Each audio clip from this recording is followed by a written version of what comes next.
अब बेटा आज हम लोग क्या पढ़ने चल रहे हैं, आज हम लोग पढ़ने चल रहे हैं सोडियम कार्बोनेट, जिसे हम लोग क्या कहते हैं वाशिंग सोडा। क्या बोलते हैं?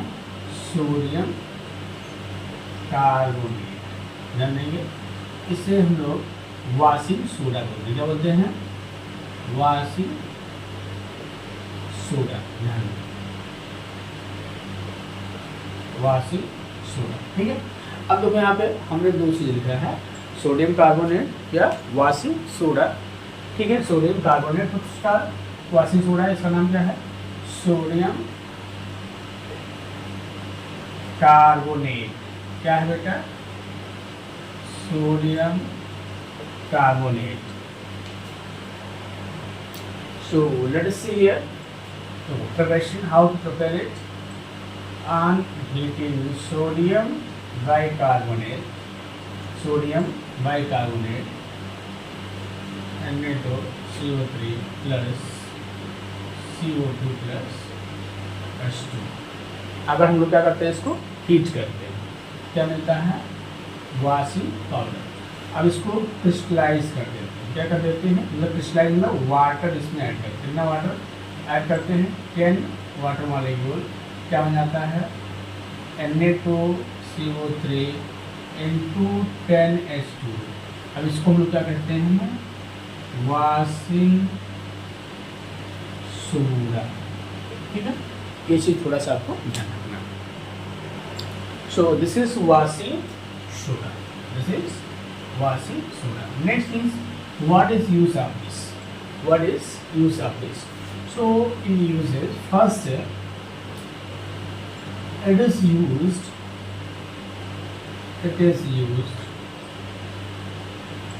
to softening water,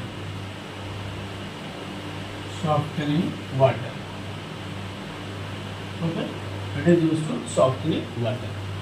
Next we see here, तो बच्चों नेक्स्ट हम लोग क्या देख रहे हैं यहाँ पे, देखो, it is use to softening water, मतलब हार्ड वाटर को, किसको?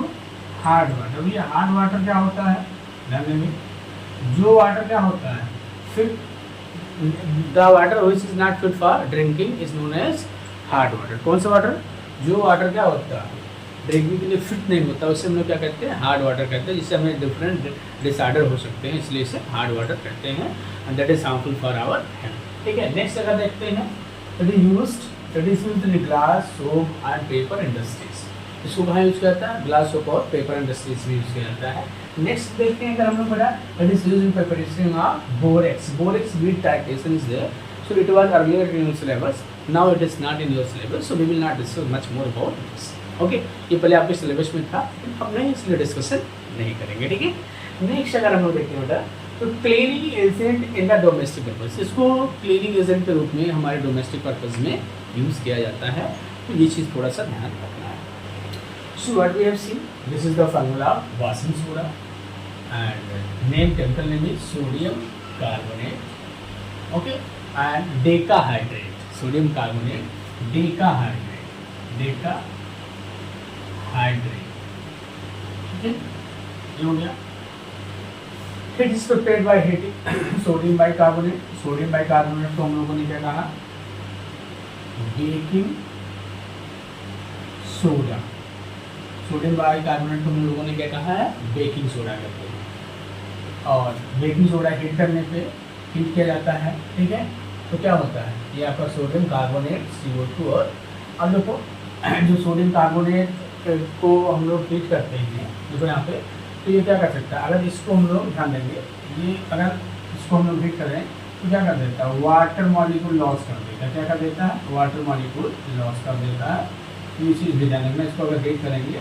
अब इसी से रिलेटेड जैसे हम लोग क्या देखते हैं बेटा, इससे कॉपर सल्फेट ले लो। ठीक है, कॉपर सल्फेट ले लेते हैं, ध्यान देंगे, ये आप नोट्स के लिए यूज़ कर सकते हैं। तो कॉपर सल्फेट ले लेते हैं। कॉपर सल्फेट, देखो कॉपर सल्फेट का फार्मूला हम बता दें आपको, एक वर्ड प्रायः पूछा गया है, वाटर ऑफ क्रिस्टलाइजेशन। तो वाटर ऑफ क्रिस्टलाइजेशन मतलब ये होता है कि किसी एक साल्ट में, एक यूनिट साल्ट में, मतलब साल्ट का एक मॉलिक्यूल हो और इसमें कितने वाटर मॉलिक्यूल्स जुड़े हैं, उसी को वाटर ऑफ क्रिस्टलाइजेशन कहते हैं। क्या बोलते हैं? उसी को वाटर ऑफ क्रिस्टलाइजेशन हम लोग बोलते हैं। Number of water molecules present in a 1 unit salt is called a water of crystallization. अब देखिए वाटर ऑफ क्रिस्टलाइजेशन से फर्क भी प्रॉपर्टी से फर्क पड़ता है। देखो इसको हम लोग हाइड्रेटेड बोलते हैं, क्या बोलते हैं बेटा इसको, इसी केस को हम लोग क्या कहेंगे हाइड्रेटेड कहते हैं, क्योंकि इसमें वाटर मॉलिक्यूल। अगर इसको हम लोग हीट कर दें, ये दोनों वाटर मॉलिक्यूल लॉस कर दें, तो इसे हम लोग करेंगे डिहाइड्रेटेड। डिहाइड्रेटेड ये चीज़ थोड़ा सा ध्यान रखिए। अब जैसे आपका CuSO4 N2 ठीक है 5H2, ये किस कलर का होता है बेटा, ये ब्लू कलर का होता है। किस कलर का होता है, ब्लू कलर का होता है। लेकिन अगर इसको हम लोग हीट कर देते हैं तो वाटर मॉलिक्यूल लॉस कर देता है, 5H2 क्या होता है लॉस हो जाता है, और क्या बना रहता है CuSO4, और ये वाइट हो जाता है, वाइट हो जाता है।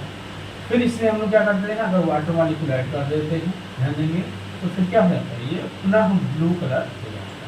तो ये चीज़ होता है water of crystallization. Number of water molecules present in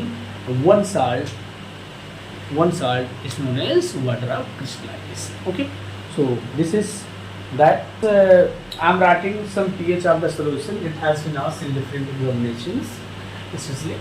So saliva, what is that? Saliva pH before meal 7.4, saliva pH after meal 5.8, lemon juice 2.2, colorless aerated drink 6, and carrot juice 6 to 7.3, coffee का pH 4.5 to 5, tomato का 4.1 to 4.6, tap water 7.4, 7.4 और 5, 1 molar NaOH 14, 1 molar HCl 0, ठीक है।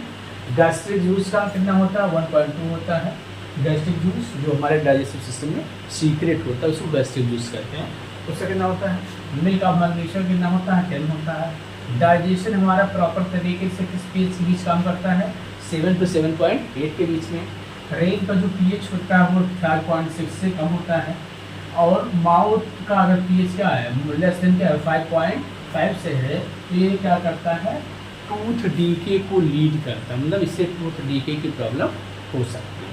तो ये कुछ questions हैं आपकी बुक की क्वेश्चंस हैं, तो हम लोग इसको डिस्कस कर लेते हैं। और ये कोशिश करिए कि सभी वीडियोस को आप अंत तक देखिए। हाँ, एक्टिविटी में कराऊंगा आपको, एक ग्रुप बना के एक्टिविटी में ज़रूर कराऊंगा आप लोगों को, इस चीज़ को थोड़ा सा ध्यान रखिए, ठीक है। देखो कह रहा है कि दो सोल्यूशन A और B हैं जिनकी pH क्या है, 6 है और 8 है। तो कह रहा है कि किसमें H+ आयन का कंसंट्रेशन ज़्यादा होगा, पहला क्वेश्चन ये है, ठीक है। तो कोई भी एसिड हो या बेस हो, किसी भी एसिडिक या बेसिक सोल्यूशन में H आयन का कंसंट्रेशन 0 नहीं हो सकता, बस ये हो सकता है कि वेरी कर सकता है, ठीक है। तो अगर यहाँ पे ध्यान देंगे, ये pH कम है, pH क्या है, कम है, तो वो सोल्यूशन क्या होगा, एसिडिक होगा। ये चीज़ मतलब ध्यान देंगे हम लोग, एसिडिक होगा ये सोल्यूशन, क्या होगा, एसिडिक सोल्यूशन। कौन सा, जिसका pH क्या होगा, कम होगा, वो एसिडिक होगा। क्योंकि हम लोग देखे हैं कि जो pH रेंज है 1 to 7, 7 to 14, तो अगर 6 से इधर तक है तो क्या है, एसिडिक है, एसिडिक है।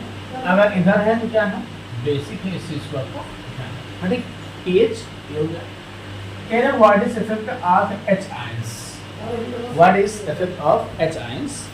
तो हम लोग किसी सोल्यूशन में H आयन का कंसंट्रेशन बढ़ने से उसके एसिडिक या बेसिक, अगर H आयन कंसंट्रेशन बढ़ेगा, एसिडिक करेक्टर, एसिडिक करेक्टर क्या होता है, इंक्रीज होता है। H आयन का कंसंट्रेशन बढ़ने से एसिडिक करेक्टर इंक्रीज होता है, और H आयन का कंसंट्रेशन बढ़ने से एसिडिक करेक्टर डिक्रीज। अब नेक्स्ट हम लोग क्या देख रहे हैं, देखो, to the basic solutions also contain H+ ions, all the solutions contain H+ ions even that is acidic और बेसिक। तो what is difference, acidic solution, acidic solution containing more H+ ion than OH ions, so that is acidic solution। किसी भी solution में H ion या OH ion का concentration 0 नहीं हो सकता, जिसका कंसंट्रेशन ज़्यादा होगा वो एसिडिक होगा और बेसिक होगा। तो हम लोग क्या देखते हैं कि अगर H+ आयन का कंसंट्रेशन क्या है, ज़्यादा है तो एसिडिक होगा, H+ आयन का कंसंट्रेशन कम है तो बेसिक हो जाएगा, या हम कह सकते हैं OH आयन का कंसंट्रेशन ज़्यादा है तो बेसिक होगा। नेक्स्ट है जो हम लोग देखते हैं सॉइल ट्रीटमेंट, तो कह रहा है कि if a soil is treated, ध्यान देंगे, if a soil is treated with calcium carbonate. So last question, what is that? In which case soil is treated with calcium hydroxide, slaked lime, or sodium bicarbonate? When soil has turned up into acidic nature, treated with